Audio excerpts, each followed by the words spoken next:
58, pour moi, effectivement, était ma meilleure année de ma carrière sportive. J'étais au Real Madrid à l'époque. Bon, les résultats ont été exceptionnels puisque c'est la deuxième fois qu'on gagnait la Coupe d'Europe. 58, c'était aussi la Coupe du Monde. La Coupe du Monde, on termine troisième. Juste Fontaine marque 13 buts. Je suis censé être le meilleur de cette Coupe du Monde. Je pense que c'est pas mal.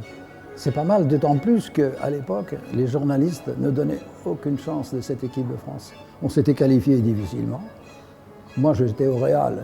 Ils estimaient que je prenais la place d'un joueur. Moi, ça me faisait quelque chose à l'époque. C'est vrai de me mettre de côté. Heureusement, il y avait un sélectionneur qui s'appelait Nicolas, qui a dit, il n'y a pas de question, vraiment, il faut qu'il vienne, il faut qu'il soit avec nous.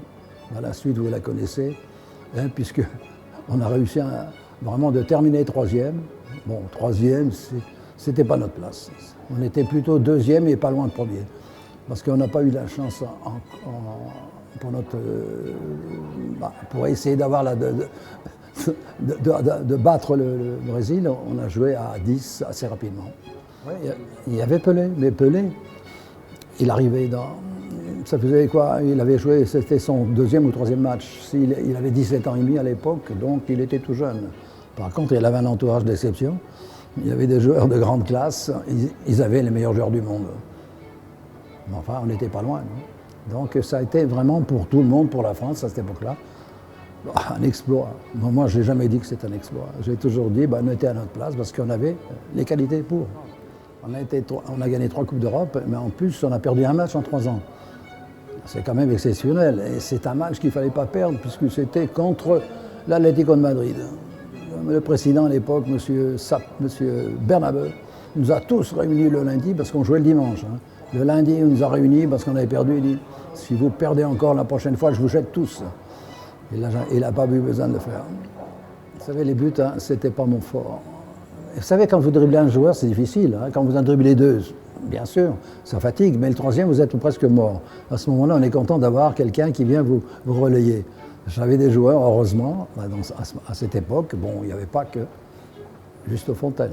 Mais enfin, c'était le meilleur quand même, parce que j'étais content de le retrouver dans mon chemin. Mais c'est sûr que mon meilleur match, il y en a eu pas mal. Mais enfin, celui qui a marqué énormément, c'était pas en Coupe du Monde, finalement, c'était contre l'Espagne. L'Espagne, c'était quoi? C'était un match où on n'avait encore aucune chance. L'équipe, le journal, mettait en évidence que nous allions perdre avec 3 ou 4 buts de différence. Alors là, ça ne nous a pas plu non plus. Heureusement, nous avions un entraîneur à l'époque qui s'appelait Albert Batteux. C'était la première sélection de cet homme qui a fait toute sa préparation avant le match, juste un peu de temps avant, en nous montrant le titre de l'équipe. Et effectivement, ça nous a suivis, ça nous a concentrés plus. Et là, je peux dire peut-être que c'est mon meilleur match de ma carrière. C'est là qu'il y avait un journaliste anglais qui s'est trouvé, bien sûr, à faire l'article. Il m'a désigné comme le Napoléon du football. Pour ça qu'à partir d'aujourd'hui, depuis un bout de temps, je vais en Corse. Mais pour gagner le Ballon d'Or, il faut être champion, bien sûr, mais pas que champion de club. Bon, ça a été le cas, moi, puisque j'étais champion en Espagne, champion d'Europe, 3e de la Coupe d'Europe. Il faut ajouter tout ça, et bien sûr, c'est que là que j'ai été désigné le Ballon d'Or. Pour moi c'était un grand honneur, parce qu'il y avait du monde autour de moi. Il n'y avait pas que moi qui pouvait gagner cette coupe, ce Ballon d'Or. Il y avait Di Stefano, Puskas et d'autres, bien sûr, qui étaient là et qui auraient aussi peut-être mérité plus que moi. Mais enfin, moi j'ai eu la Coupe du Monde que certains n'ont pas fait. Là, à chaque fois que je m'en vais, personne ne peut le voir. Ben oui, il faut quand même le cacher. Mais enfin, il est peut-être moins beau que celui que je vois aujourd'hui, mais enfin, il est un peu plus doré. Je crois qu'il y en a un peu plus d'or dessus.